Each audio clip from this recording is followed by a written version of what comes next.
믿음의 가족 여러분 그동안 평안하셨습니까?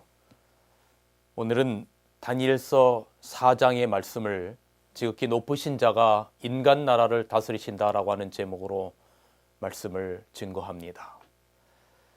다니엘서 2장에 금은동철의 신상인 세상 나라를 무너뜨리고 영원한 돌나라를 세우실 하나님을 바벨론의 느부갓네살은 찬양했습니다.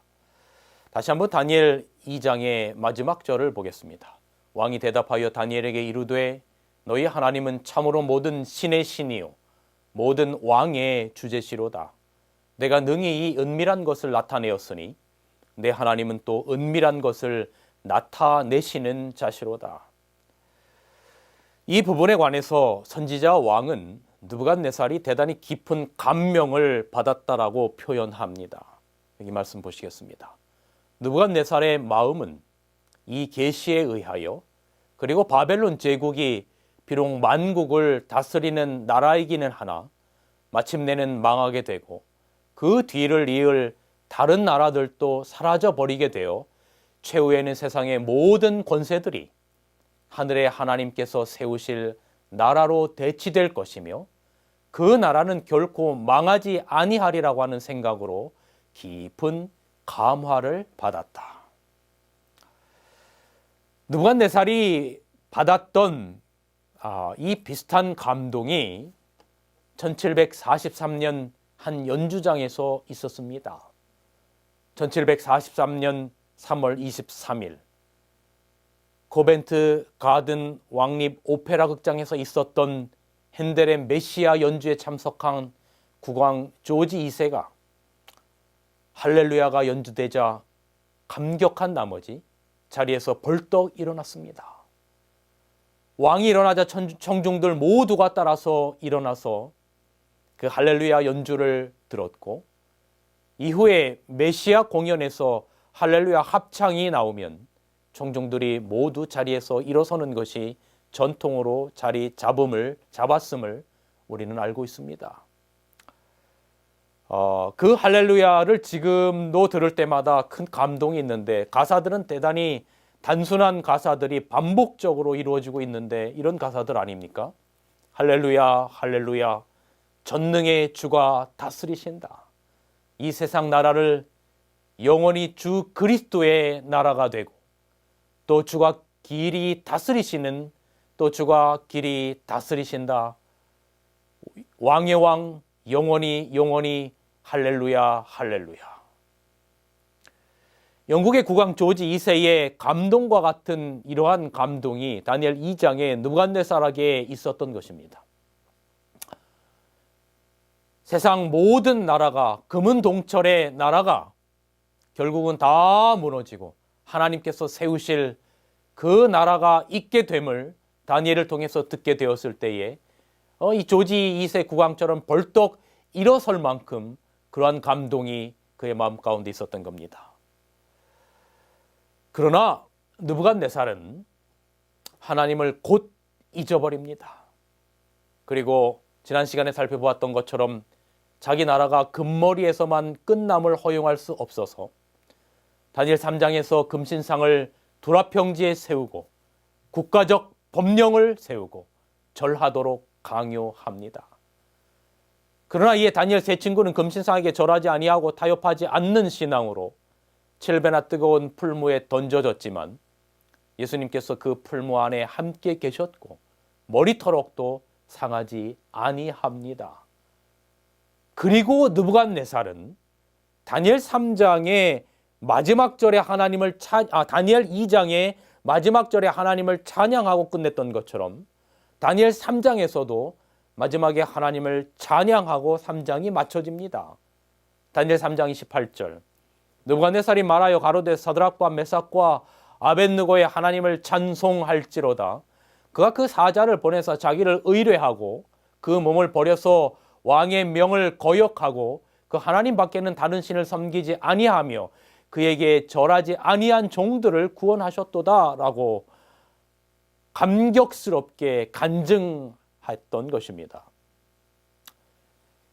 그런데 여러분, 사람의 마음이 그리 쉽게 바뀌지 않습니다. 한 번, 두 번 감동받았다고 그때는 큰 변화가 있을 것 같지만 그 흥분이 사라지고 나면 사람은 본성적으로 그저 안정적인 것을 추구하기 때문에 원래대로 돌아갈 확률이 엄청 높은 것입니다. 2012년도에 국제 임상심리학회지에 실린 내용에 따르면 사람이 신년에 세운 계획이 성공할 확률은 약 8%에 그친다고 합니다. 100명이면 8명만 어떤 신년에 세운 계획이 성공한다라고 하는 것이죠. 전문가들은 이렇게 어떤 한 습관을 고치는 것이 어려운 이유를 우리의 뇌가 현 상태를 유지하려는 관성 때문이라고 지적합니다. 그러면 어떻게 우리가 혹 나쁜 습관을 가지고 있다면 그것을 고칠 수 있을까요? 미국의 의사 맥스웰 폴치가 1960년대 그의 저서 성공의 법칙에서 처음 주장한 내용에 따르면 어떤 새로운 습관이 생기는데 21일이 걸린다고 해서 21일의 법칙을 주장합니다. 성형외과 의사인 폴치는 사고로 사지를 잃은 사람이 잘린 팔과 다리에 심리적으로 적응하는 기간을 연구하다가 21일의 법칙을 내놓았습니다. 그 21일은 생각이 의심, 고정관념을 담당하는 우리의 대뇌 피질과 또 두려움과 불안을 담당하는 대뇌번연계를 거쳐서 습관을 관장하는 뇌간까지 가는 데 걸리는 최소한의 시간이 21일이라고 합니다. 그래서 그 후 21일의 법칙은 이후에 많은 심리학자와 의학자들의 연구를 통해서 체계화되어 왔습니다. 그러니까 21일 3주는 여러분 뇌의 습관을 각인시키는 단계인 것입니다. 그런데 이 습관을 완전히 몸에 배게 하려면 66일을 더 이어나가야 한다는 겁니다. 2009년에 유럽 사회 심리학 저널에는 특정한 행동을 매일 같은 시간에 행동하도록 반복해서 행동하도록 한 결과 새로운 것이 습관이 되어서 우리 몸에 배기까지 완전히 배기까지 평균 기간이 12주가 걸린다는 겁니다. 한 3달 정도가 걸리는 거죠. 새로운 습관을 완전히 자기 것으로 만들려면 총 3개월 정도가 걸린다는 얘기입니다. 그래서 우리가 연초에 뭘 계획하고 새롭게 그것을 바꾸려면 이제 21일간 우리의 뇌에 각인시키고 그것이 전부 우리의 삶의 습관이 되려면 3개월간은 꾸준히 매일같이 해줘야만이 그것이 몸에 배인다라고 하는 것입니다. 여러분 저는 다니엘서 2장과 3장과 4장에 등장하는 느부갓네살의 이야기들이 그 패턴이 있음을 성경을 보다가 좀 느끼게 되었습니다. 그것은 하나님께서 역사하셨을 때 느부갓네살의 마음이 하나님께로 향하고 다시 또다시 그의 본래의 마음으로 돌아오고 그리고 3장을 통하여 또다시 그의 시선을 하나님께 향하게 하고 또다시 그의 마음이 악한 본성대로 돌아오고 그 다음에 4장도 마찬가지입니다. 이것이 계속해서 반복되는 것을 보게 되는 것입니다. 다니엘 말씀드린 것처럼 2장을 통해서도 금신상의 이야기를 다니엘을 통해서 듣게 되었을 때 이 느부갓네살이 하나님을 찬양하고 감화를 받았다고 아까 선지자 왕의 말씀을 제가 읽어드렸죠. 그리고 다니엘 또 3장에서 이 풀무불에서 그 다니엘의 세 친구를 구원한 하나님의 모습을 바라보게 되면서 또다시 다니엘 3장에서 하나님을 찬양합니다. 그러다가 다니엘 4장으로 건너오면서 그의 마음이 다시금 원래의 악한 본성대로 교만한 상태로 돌아오는 것입니다. 4절 한번 보십시오. 다니엘 4장 4절. 나 느부갓네살이 내 집에 편히 있으며 내 궁에서 평강할 때라고 기록합니다. 여러분, 세계의 7대 불가사의 이런 게 있지 않습니까? 그 7대 불가사의 가운데 하나가 뭐냐면 바벨론의 궁중정원입니다. 이 공중정원이에요. 그 다음에 또 바벨론의 그 이슈타게이트 이런 것들은 여러분 여기 사진을 통해서 좀 잠깐 보시면 형상화한 그림이지만 고고학자들이 그런 것들을 발견하고 나서 그 당시에 지금으로부터 거의 한 2500년 전의 이야기인데 어마어마하게 그 바벨론의 모든 것들이 발전해 있었음을 고고학자들 통해서 발견하고 문헌들을 통해서 보는 것입니다. 그러니까 나 느부갓네살이 내 집에 편히 있고 내가 궁에서 평강하다라고 하는 그 이야기는 바벨론이 느부갓네살에 의하여 세워졌던 그 바벨론이라고 하는 나라는 아직까지도 세계의 7대 불가사의에 들 만한 것들이 있을 만큼 어마어마한 것들을 자랑했던 바로 그것이 느부갓네살의 업적이었던 것입니다.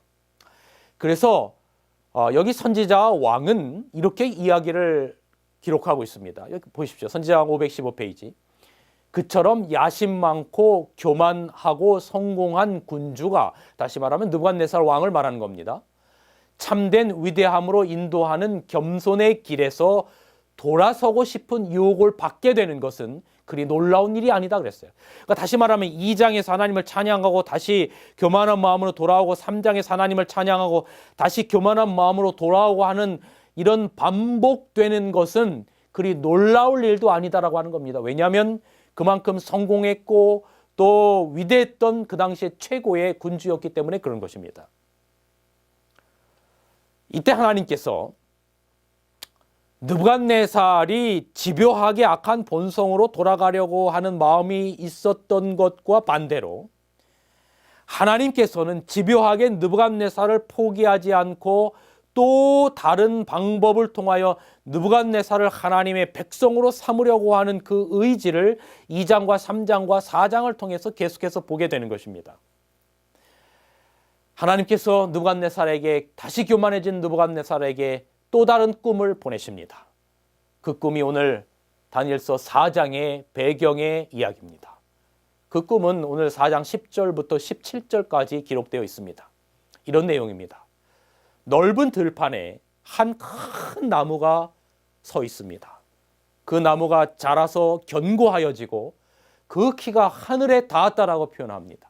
그리고 온 생물들, 새와 들짐승과 모든 존재들이 다 그 울타리 안에 모이는 것입니다. 얼마나 큰지 하늘에 닿았다고 하면 글쎄요. 그 당시에 피라미드 같은 게 보면 꽤 높게 이렇게 세워졌는데 그런 모습처럼 웅장한 나무가 서 있는 겁니다. 마치 오늘날 우리로 말하면 롯데 제2타워처럼 그런 나무가 하나 커다랗게 세워졌어요. 멀리서도 다 보이는, 온 세상이 다 볼 수 있는 그런 나무를 느부갓네살의 꿈속에서 보게 되는 것입니다. 근데 그 나무가 잎사귀는 정말로 아름답고 열매는 많아서 말씀드린 것처럼 새와 들짐승과 모든 생명체들이 다 그 나무 안에 거하면서 식물을 공급받습니다. 그런데 한 순찰자가, 거룩한 자가 하늘에서 내려와 그 나무를 찍어버립니다. 밑둥은 남깁니다. 여기서 중요한 것은 뿌리채 뽑지 않고 밑둥을 남겨두었다는 것입니다. 그 남겨진 밑둥을 철과 놋줄로 동이고 하늘 이슬에 젖고 땅의 풀 가운데 짐승으로부터 더불어 있도록 두는 것입니다. 하루아침에 그 위대했던 나무가 밑둥만 남겨놓고 잘려져서 이슬이, 땅의 이슬에 의하여 적셔짐을 당하는 그렇게 초라한 존재가 되는 것입니다. 그리고 그 밑둥이 짐승의 마음을 받아서, 의인화한 표현이겠죠. 짐승의 마음을 받아서 7대를 지나게 두는 꿈입니다. 이것이 하나님께서 느부갓네살에게 다시 한번 역사하신 다니엘 4장의 꿈입니다. 느부갓네살 왕이 이 꿈을 꾸고 그 꿈에 대한 해석이 또 궁금했겠지요. 그래서 해석을 위해서 다니엘 2장처럼 온 나라의 점장이 술사를 동원하지만 헛수고였고 아무도 그 꿈에 관한 해석을 맞힐 수 없습니다. 이때 다니엘이 그 해석을 보입니다. 그런데 다니엘이 그 이야기를 이제 왕으로부터 쭉 듣는데 너무나 놀라서 어안이 벙벙하고 마음이 번민이 들었다라고 다니엘 4장 19절에 기록하고 있습니다. 다니엘이 얼마 동안 벙벙하여 마음이 번민하여 했다 그렇게 기록합니다. 그 이유는 뭐냐면 이 이야기는 느부갓네살을 향한 그 나무라고 하는 존재가 느부갓네살에 대한 이야기였기 때문에 그런 것입니다. 흉조였기 때문에 그런 것입니다. 다니엘은 그러한 것을 말할 때도 대단히 겸손하게 말했어요. 다니엘 4장 19절 다니엘이 가로되 내 주여 그 꿈은 왕을 미워하는 자에게 응하기를 원하며 그 해석은 왕의 대적에게 응하기를 원하나이다 라고 말합니다. 그럼 여기서 우리는 남을 배려하는 말을 어떻게 해야 할지를 배웁니다. 그냥 무조건 이게 하나님의 해석입니다 라고 하지 않고 그의 인간적인 고민과 번뇌의 모습을 왕에게 보이는 겁니다. 그 해석은 이런 것입니다. 땅의 중앙에 세워진 한 나무는 바로 왕이시요 느부갓네살 왕이십니다. 나무 잎도 아름답고 열매도 많아서 많은 동물과 새가 깃들죠. 다시 말하면 왕이 세우신 이 바벨론이라고 하는 나라는 왕은 엄청난 부와 또 생명력이 있는 나라였던 것이죠. 풍성함과 돈과 향락이 있었던 도시입니다. 그런데 그 나무가 밑둥만 남기고 잘려서 7대를 짐승처럼 지내듯이 느부갓네살 왕이시여 왕은 짐승의 마음을 받아서 짐승처럼 7년을 지내겠다는 예언입니다 라고 말하는 것입니다. 이 다니엘의 예언처럼 느부갓네살은 7년을 짐승의 마음으로 보냅니다. 다니엘 4장 33절에 일이 나 느부갓네살에게 응함으로 내가 사람에게 쫓겨나서 소처럼 풀을 먹으며 몸이 하늘 이슬에 젖고 머리털이 독수리 털과 같았고 손톱은 새의 발톱과 같았었느니라 라고 기록합니다. 잠시 여기서 느부갓네살이 7년 동안 가졌던 도대체 이 짐승의 마음이 무엇일까? 왜 이렇게 마치 미친 사람처럼 그런 존재가 되었을까? 굳이 이것을 우리가 의학적으로 설명해야 될 이유는 없습니다만 어떤 한 학자들은 이렇게 이야기하는 사람도 있습니다. 이걸 느부갓네살이 가졌던 지금의 그 7년의 그 상태를 정신의학적으로 리켄트로피라고 하는 병이 있다라고 합니다. 근데 이 리켄트로피라고 하는 병은 자기를 짐승으로 착각하는 정신착란증이라 합니다. 갑자기 그러한 병증이 왔다가 또 갑자기 낫는 경우들이 의학사전에 기록되어 있어요.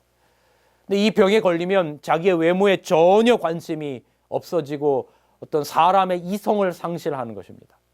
손톱과 발톱과 머리카락이 길어도 상관하지 않고 짐승처럼 소리를 내고 기어다니면서 짐승과 같은 음식을 좋아하게 된다라고 하지요. 느부갓네살이 이 병에 걸린 것은 아닐까라고 말하는 학자들도 있어서 잠시 소개해 드렸습니다. 어쨌든 하나님께서 어떤 상황에 처하게 하셨던 그런 7년을 짐승처럼 지내게 되는 상황이 실제적으로 성취가 된 것입니다.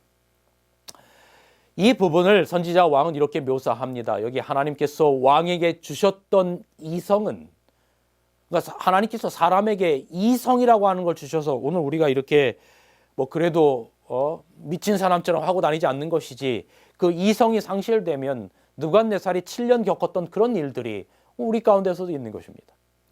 하나님께서 왕에게 주셨던 이성은 사라지고 왕이 완전하다고 생각한 판단과 자신이 자랑하던 지혜는 제거되어 그랬어요. 모든 것들이 이성과 지혜와 판단과 이런 것들이 다 제거된 겁니다. 한때 강력하던 군주는 일개 광인이 되었다. 그의 손은 그 이상 호를 잡을 수 없었다 그랬어요. 더 이상 왕의 호를 잡을 수 없었어요. 이렇게 7년 동안 짐승처럼 산 느부갓네살은 7년 후에 다시 총명이 돌아옵니다. 여기 성경은 다니엘 4장 34절에 이렇게 기록합니다. 그 기한이 참에 나 느부갓네살이 하늘을 우러러 보았더니 내 총명이 다시 내게로 돌아온지라. 이에 내가 지극히 높으신 자에게 감사하며 영생하시는 자를 찬양하고 존경하였노니 그 권세는 영원한 권세요 그 나라는 대대에 이르리로다. 이런 보십니까? 2장과 3장과 4장을 통하여 하나님께서 느부갓네살을 포기하지 않으시고 끝까지 기회를 주시고 마침내 그를 회개케 하시는 모습을 보는 겁니다. 여기 영감이 그러니 이렇게 기록합니다. 느부갓네살은 다니엘 앞에서 하나님의 이름의 영광을 돌렸고 마지막에는 완전히 괘씸되었으며 그랬어요. 느부갓네살이 2장에서 하나님을 발견하고 하나님을 찬송하다가 다시 원상태로 돌아오고 3장에서 하나님을 발견하고 찬송하다가 원상태로 돌아오고 4장에서도 하나님을 마침내 찬송하고 그리고 그 결론이 뭐냐면 마지막에는 완전히 괘씸되었으며 그랬어요. 회개한 것입니다. 그리고 하늘의 왕께 감사와 찬송과 영광을 돌리는 법을 배웠다라고 기록하고 있어요. 마침내 그는 하나님의 자녀가 됨을 고백함으로 4장을 마치게 됩니다. 또 4장의 마지막 37절 보겠습니다. 그러므로 지금 나 느부갓네살이 하늘의 왕을 찬양하며 칭송하며 존경하노니 그의 일이 다 진실되고 그의 행하심이 의로우심으로 무릇 교만하게 행하는 자를 그가 능히 낮추심이라 라고 고백합니다. 이 부분에 관해서도 선지자 왕 521페이지는 이렇게 기록합니다. 한때 교만하던 군주는 겸손한 하나님의 자녀가 되었고 그랬어요. 아멘 아닙니까? 한때 교만하던 군주는 겸손한 하나님의 자녀가 되었고 압제적이요 거만하던 통치자가 현명하고 자비심이 많은 왕이 되었다. 그런데 여러분, 다니엘 4장의 이야기와 아주 비슷한 이야기가 에스겔 31장에 기록되어 있습니다. 에스겔 31장에도 한 나무가 등장하는데 그 키가 구름 꼭대기에 닿을 만한 레바논의 백향목을 소개하고 있습니다.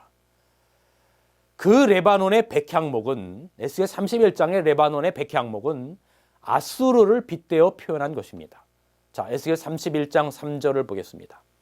볼지어다 아수르 사람은 가지가 아름답고 그늘은 삼림의 그늘 같으며 키가 높고 꼭대기가 구름에 닿은 레바논 백향목이었느니라 라고 말합니다. 이 나무는 다니엘 4장처럼 나무잎이 무성하고 열매가 많아 새와 들짐승들이 거기에 거합니다. 그런데 거기도 여전히 교만함과 세속적 영화와 우상 숭배에 빠져 있는 것입니다. 에스겔 31장 10절 그러므로 나 주 여호와가 말하노라 그의 키가 높고 꼭대기가 구름에 닿아서 높이 빼어났으므로 마음이 교만하였은즉 기록합니다. 이는 바로 이 아수르, 교만했던 이 아수르, 이 레바논의 백향목으로 표현된 바로 그 아수르, 이 아수르의 수도가 여러분 어딘지 아십니까? 바로 요나서에 등장하는 니느웨가 바로 이 백향목의 나라로 표현한 아수르, 아시리아의 수도입니다. 니느웨의 모습이 어떠했는지 보실까요? 성경 나훔서에는 니느웨를 피의 성이라고 묘사했어요. 나훔서 3장 1절을 보겠습니다. 화 있을진저 피성이여 그 속에는 괴율과 강포가 가득하여 늑탈이 떠나지 아니하는도다라고 기록합니다. 그런데 그런 피의 성 니느웨조차도 하나님께서 사랑하셨어요. 그래서 누구를 보내십니까? 요나 선지자를 보내십니다. 보내셔서 그들에게 회개의 기별을 보내시고 그들이 돌이키시도록 노력하십니다. 그런데 여러분, 여러분 잘 아시는 것처럼 요나 선지자는 그러고 싶지 않았어요. 아이고 하나님, 저보고 그 피의 성을 가라고요? 거기 가서 저는 죽고 싶지 않아요. 이 요나 선지자의 마음 아닙니까? 그리고 여러분 잘 아시는 것처럼 니느웨로 가지 않고 다시스로 도망하다가 하나님께 요나가 붙잡히죠. 폭풍우가 일어나서 결국 요나가 물속에 던져지고 물고기 뱃속에서 3일을 있다가 나옵니다. 그리고 정말로 억지로 니느웨 사람들에게 회개 기별을 전하는데, 그 회개 기별을 전하는 그 길이 3일 길이에요. 근데 하루 길에 회개 기별을 전합니다. 회개하지 아니하면 40일 후에 이 피의 성 니느웨가 무너지리라 라고 요나가 어쩌면 울며 겨자 먹기로 그렇게 전했는지 몰라요. 그런데 여러분, 이게 웬일입니까? 이들이 회개할 것이라고는 요나는 생각을 해보지도 못했을 거예요. 그 피의 성, 악랄했던 성입니다. 그런데 여러분, 그들이 회개하는 겁니다. 이 요나서 이야기 아닙니까? 왕부터 굵은 배를 입고 온 백성이 요나의 음성을 듣는 겁니다. 그리고 하나님께서 어떻게 하십니까? 그들을 멸하겠다라고 하는 그 뜻을 돌이켜서 니느웨를 멸망시키지 않으시죠. 요나 3장 10절에 하나님이 그들의 행한 것 곧 그 악한 길에서 돌이켜 떠난 것을 감찰하시고 그랬어요. 뜻을 돌이키사 그들에게 내리리라 말씀하신 재앙을 내리지 아니하시니라 라고 기록합니다. 그러자 요나가 화가 나서, 아 하나님, 도대체 농담하십니까? 저 정말로 창피해 죽겠어요. 아니 이렇게 돌이키시면 도대체 제 입장이 뭐가 됩니까? 저는 거짓 선지자가 되는 게 아닙니까? 그때 하나님께서 요나가 햇볕을 가리고 있었던, 요나의 머리 위에 이 햇빛을 가리고 있었던 박넝쿨을 벌레가 갉아먹게 하시죠. 그리고 투덜대고 죽기를 구하는 요나에게 하나님께서 이렇게 말씀하지 않으십니까? 요나야, 요나야, 내가 수고도 아니하고 기르지도 않고 했던 이 박넝쿨도 네가 이렇게 속상해 하면서 하물며 이 큰 성 니느웨에 아무것도 모르는 12만 명의 사람들과 수많은 짐승을 내가 아끼는 것이 당연한 것이 아니냐. 여러분, 오늘 다니엘서 4장의 내용을 살피면서 그리고 에스겔 31장의 이야기를 잠시 곁들여 설명을 드리면서 무엇을 보십니까? 첫째는 지극히 높으신 자가 인간 나라를 다스리신다는 겁니다. 다니엘 4장 17절에 인생으로 지극히 높으신 자가 인간 나라를 다스리시며, 여러분 지금 세계 정세를 보면 미국, 중국 등 강대국들의 열강의 싸움에 우리나라는 눈치 보고 힘들어하는 것들이 보이죠. 그런데 바벨론, 아수르, 애굽 이런 나라들을 하나님께서 다스리고 계심을 보지 않습니까? 결국 이 세상도 하나님의 섭리에 의해서 따라서 움직인다라고 하는 것을 기억하십시오.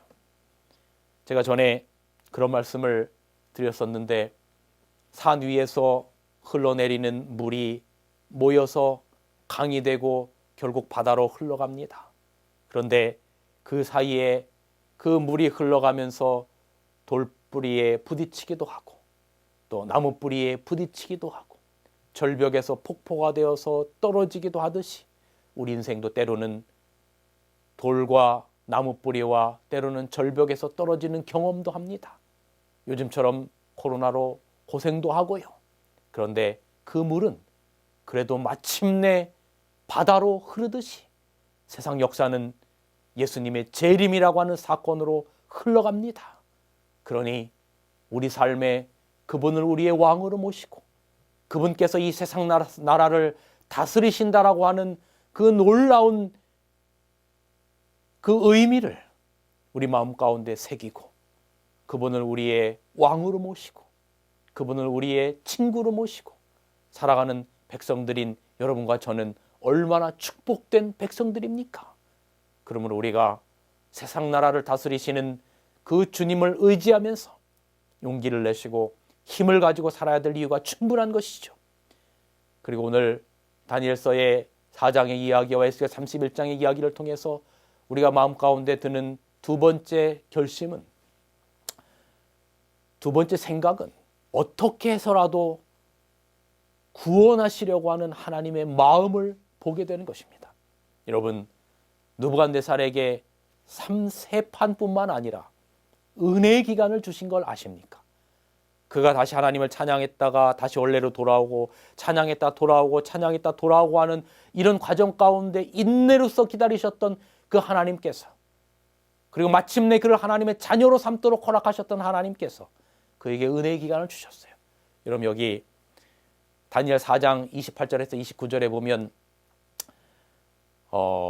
이 다니엘이 왕에게 그 짐승의 마음을 받아서 7대를 보내겠다라고 하는 그 이야기를 해주고 난 다음에 그것이 성취될 때까지 여러분 12달의 은혜 기간이 있었어요.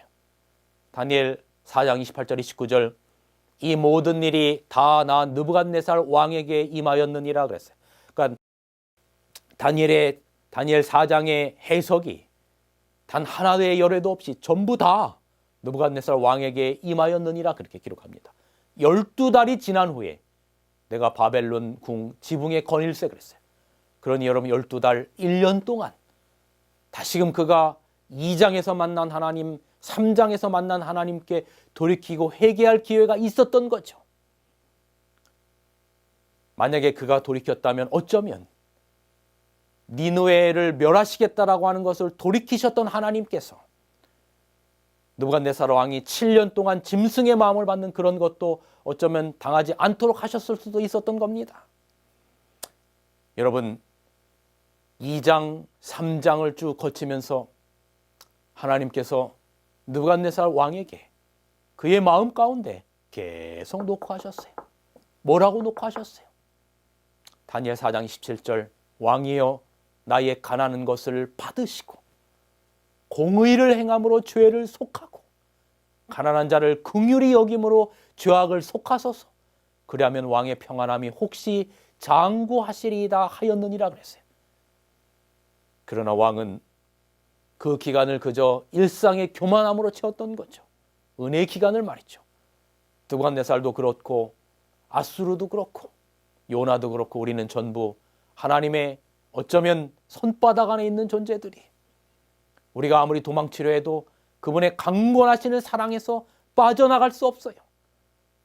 그러니 우리가 하나님을 떠나려고 하는, 하나님으로부터 멀어지려고 하는 그러한 생각을 일찌감치 포기하시고 그분의 말씀 안에서 순종하며 하나님의 자녀로 신실하게 살아가시기를 간절히 바랍니다. 여러분, 지극히 높으신 자가 인간 나라를 다스리십니다. 아멘입니까? 그렇습니다. 우리는 지금 높으신 자의 백성이고 자녀들입니다. 정말 우리 주님이 이 땅에 오실 것입니다. 세상의 모든 역사들을 뒤로 한 채 우리 주님이 이 땅에 오실 것입니다.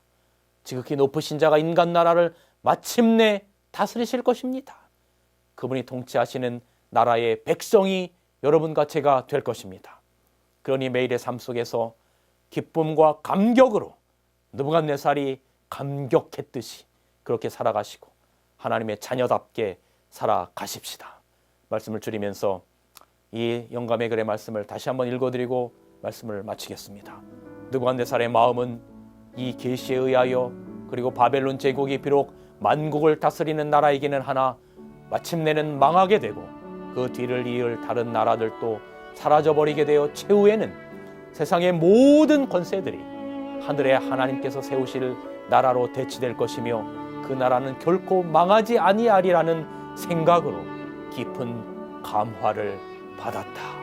이 감화가 여러분과 저의 일상생활 속에서 갖게 되는 감화가 되기를 간절히 바라면서 오늘 말씀을 줄이겠습니다.